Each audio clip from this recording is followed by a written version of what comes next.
जब आप वाराणसी में पैदा हुए, वहाँ पर मैंने देखा है कि आपके परिवार में भी स्पिरिचुअलिटी, आध्यात्मिकता का बहुत विशेष स्थान था। सिर्फ हवाओं में नहीं, आपके पेरेंट्स ने भी उन्होंने संस्कार दिए। लेकिन जब आप बड़े हो रहे थे, आपने एजुकेशन ली, फिर आपका मैंने देखा म्यूज़िक में भी बहुत आपने ध्यान लगाया। तो आप अपनी उस यात्रा को कहाँ से कहाँ, कौन से आप गुरु के पास पहुँचे, कैसे हुआ जी? मुझे लगता है कि बनारस में पढ़ते समय पंडित रामकिंकर जी के प्रति मेरी बड़ी आदर और आस्था का भाव था। और बनारस एक ऐसा शहर है जहाँ अनायास, बिना प्रयास पुरुषार्थ किए बहुत सारे संत और बहुत सारे कलाकार, साहित्यकार, ये सब बनारस में अपनी हाजिरी लगाने आते हैं। यदि बनारस की भाषा में मैं कहूँ तो जैसे भगवान के मंदिर में हाजिरी लगाई जाती है, वैसे लोग उस शहर में अपनी हाजिरी लगाने के लिए आते हैं, बाबा विश्वनाथ के दर्शन, आशीर्वाद प्राप्त करने के लिए। तो वहीं पे पहली बार हमको सुनने का अवसर मिला महाराज पंडित रामकिंकर उपाध्याय जी को। और उनको सुनने के बाद मैं फिर चिंतन करने लगा कि जीवन का कुछ विशेष उद्देश्य होता है। जैसा उनको सुनने के बाद, उस समय तो मेरी अवस्था बहुत छोटी थी, तो फिर मैंने उनसे अनुरोध किया कि महाराज जी, बहुत कृपा होगी यदि आप हमें अपने साथ ले सकें और मैं थोड़ा समझ सकूं। तो उन्होंने वो आशीर्वाद दिया और हमको उनके साथ रहने का सौभाग्य मिला और उनके साथ फिर पूरा भारतवर्ष हम रह करके घूमे। तो वो पहली बार अपने गुरु से मिलना, और जिस प्रकार से उन्होंने रामचरितमानस के बहुत बड़े जानकार थे। हाँ, वो बहुत माने हुए थे, उसके डिस्कोर्सेस बहुत हैं। तो उसके बाद फिर मैं स्वामी पारसारथी जी के पास गया, वेदांत एकेडमी में 3 वर्ष वहाँ रह करके हमने वेदांत का अध्ययन किया। और तो मैं मानता हूँ मेरे जीवन में जो एक आयाम मिला, वह आयाम परम पूज्य महाराज श्री पंडित रामकिंकर उपाध्याय जी की देन है। और जो पंख मिला, वह पंख स्वामी पारसारथी जी ने दिया। हाँ, उनकी यहाँ भी वेदांता पे बहुत अच्छी क्लासेस लगते हैं। रंगा जी उसको कंडक्ट करते हैं।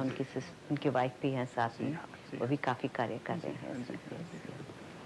तो आप ज़्यादा समय इसमें वाराणसी में रहते हैं, बनारस में रहते हैं या दिल्ली में रहते हैं? क्योंकि आपका नहीं, ज़्यादा समय मेरा तो अब दिल्ली में, बनारस में, और ज़्यादा समय क्या कहूँ कि अब लगभग हर जगह जाना होता है, तो किसी जगह ज़्यादा जैसी कोई बात रह नहीं गई, क्योंकि अधिकतर हर शहरों में जाना, व्याख्यान कार्यक्रम करना।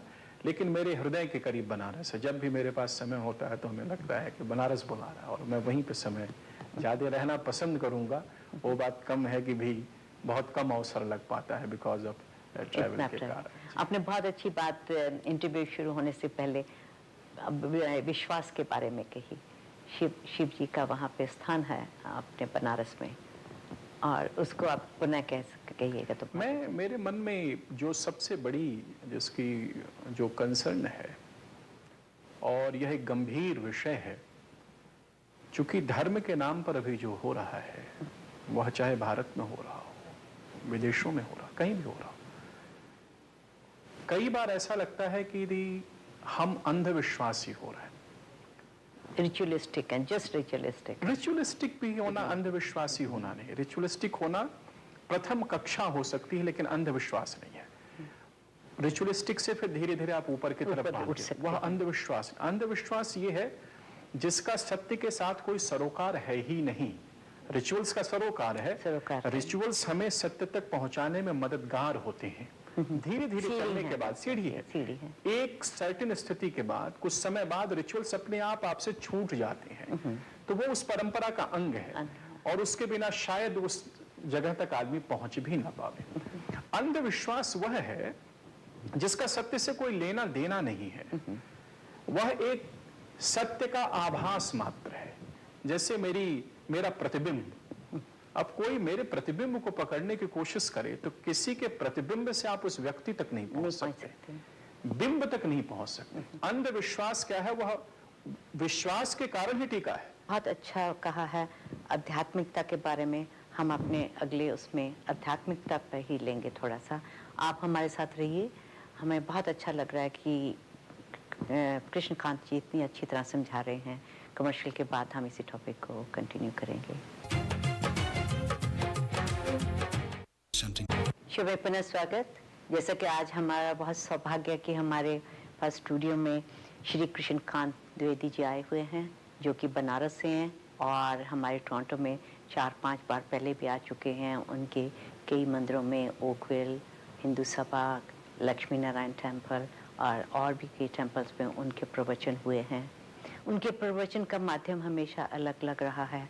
कभी तो वो आपके ही क्वेश्चंस को लेके आप में जो भी जिज्ञासा है उसको समझाने को प्रयत्न करते हैं। कभी आध्यात्मिकता पर, कभी धर्म का क्या स्थान है या जीवन को कैसे जिया जाए, इन सब चीज़ों को, और कभी कभी गीता के यज्ञ भी करते हैं। समय समय पे उनके बहुत ही अच्छे प्रवचन होते हैं और काफ़ी लोग उनको सुनते हैं। और आज हमें सौभाग्य है, जहाँ जहाँ भी हमारे दर्शक हैं, मैं उन तक उनको पहुँचाने की चेष्टा कर रही हूँ। गुरु जी कहूँ या कृष्णकांत जी कहूँ, आपने आध्यात्मिकता को टच किया, स्पिरिचुअलिटी को, तो इसी टॉपिक को ले लेते हैं। स्पिरिचुअलिटी, आध्यात्मिकता है क्या, और इसको लेकर कैसे जीवन जिया जा सकता है, और मे भी इसी के माध्यम से ही हम अपनी समाज की, राष्ट्र की, जीवन की प्रत्येक समस्याओं का समाधान पा सकते हैं। आप इसी पे कुछ अपने इसमें कोई संदेह नहीं है कि जितने व्यक्तिगत जीवन की जो समस्याएं हैं, जब मैं व्यक्तिगत जीवन की समस्या कहता हूँ, तनाव है, अवसाद है, इस समय सारा विश्व इन समस्याओं से जूझ रहा है। कोई भी आदमी है तनावग्रस्त है।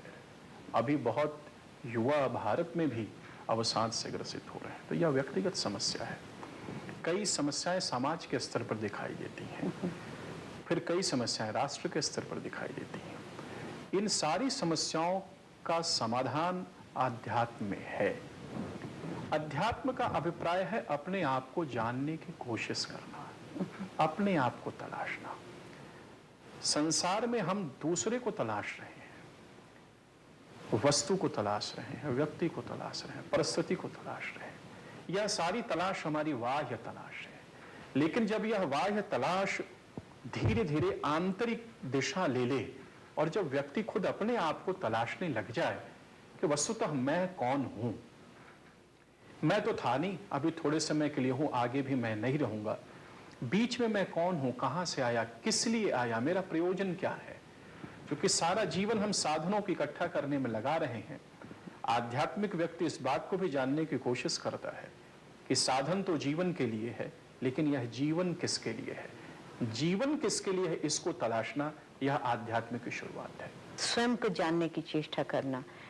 पहले तो ये क्लियर है कि धर्म और अध्यात्म का क्या संबंध है। ठीक बात, ठीक है। हाँ हाँ। धर्म का अभिप्राय है, धर्म पहली कक्षा है। धर्म जब आप कहते हैं तो उसमें कुछ विश्वास है, कुछ परंपराएं हैं, कुछ मान्यताएं हैं, कुछ ट्रेडिशंस हैं, कुछ कर्मकांड है। धर्म के स्तर पर सारे धर्मों में भिन्नता पाई जाती है। हमारा जो कर्मकांड, पूजा पद्धति, उपासना की होगी, वह किसी दूसरे धर्म से मैच नहीं करेगी। ठीक है, कुछ चीजें मैच कर भी सकती हैं, लेकिन बहुसंख्यक चीजें नहीं करेंगे। हम मंदिर में जाएंगे, दूसरे व्यक्ति का कोई पूजा स्थल दूसरा होगा। धर्म का जो एक धीरे धीरे, जब इस कर्मकांड से धीरे धीरे आप व्यक्ति ऊपर की तरफ उठता है तो विचार में प्रतिष्ठित होता है, सत्य में प्रतिष्ठित होता है, और उस स्तर को हम अध्यात्म का स्तर कहते हैं। उस स्तर पर जाने के बाद सारे धर्म एक हो जाते हैं। सारे धर्म प्रेम, दया, क्षमा, करुणा की बात करते हैं। तो जब आप कर्मकांड से उठ करके, इन विश्वास से उठ करके, मंदिर की परंपरा, जहां पर मंदिर माथा टेकते हैं, जो भगवान आपको वहां दिखाई देता है, वो उस परमात्मा का आभास आपको हर जगह होने लग जाए, तो वह आध्यात्मिक की शुरुआत है। वो रूप जो है वो सिर्फ मंदिर के वहां से शुरुआत है। शुरुआत है। क्योंकि मंदिर वैसे देखा जाए एक ऐसी जगह है, निष्पक्ष जगह है, जहाँ पे जाके इंसान स्ट्रेस में हो, दुख में हो, सुख में हो, और उसी की वो जगह जहाँ पे उस विशाल रूप के आगे जाके आप नतमस्तक हो जाते हैं। बिल्कुल ठीक बात। और वहाँ जब नतमस्तक होते हैं तब आप चाहे राजा हैं, रंक हैं, कोई भी हैं, तो उसमें भेद नहीं रहना चाहिए। ठीक बात। ठीक है कि आजकल जैसे बहुत ज़्यादा मटेरियलिज्म बढ़ गया है, लोग सोचते हैं कि मंदिर में जितना बड़ा अमीर आदमी जाता है उसको शायद भगवान ज़्यादा ब्लेसिंग देते हैं या प्रीस्ट लोग ज़्यादा देते हैं।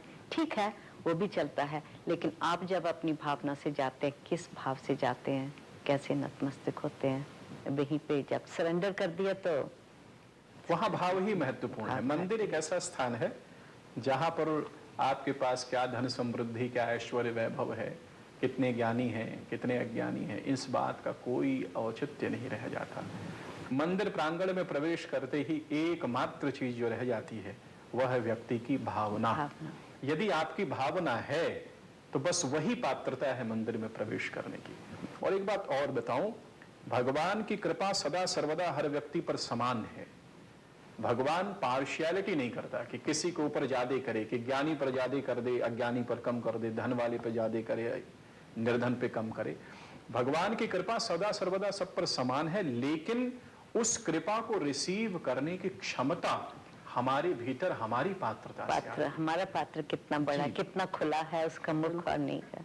अगर आप मंदिर में ही वो आप पात्रता डेवलप करते हैं। तो ये जब आप कह रहे हैं कि इन सब को आप अध्यात्मता के आधार से, आप मेरे को बता रहे थे, बात कर रहे थे हम आपसे कि जितने हमारे स्ट्रेस हैं, समाज में वायलेंस हो रही है और इतनी प्रॉब्लम्स हो रही हैं, आध्यात्मिकता उसको कैसे हेल्प कर सकती है?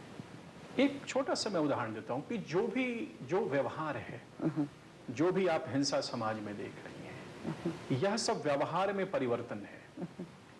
व्यवहार में परिवर्तन को व्यवहार से ठीक नहीं किया जा सकता। सबसे बड़ी भ्रांति समाज में यह आई कि हम व्यवहार को व्यवहार से ठीक करने की कोशिश कर रहे हैं। व्यवहार में गड़बड़ी है, इसका अभिप्राय है कि कहीं न कहीं विचार के स्तर पर कोई समस्या आई है।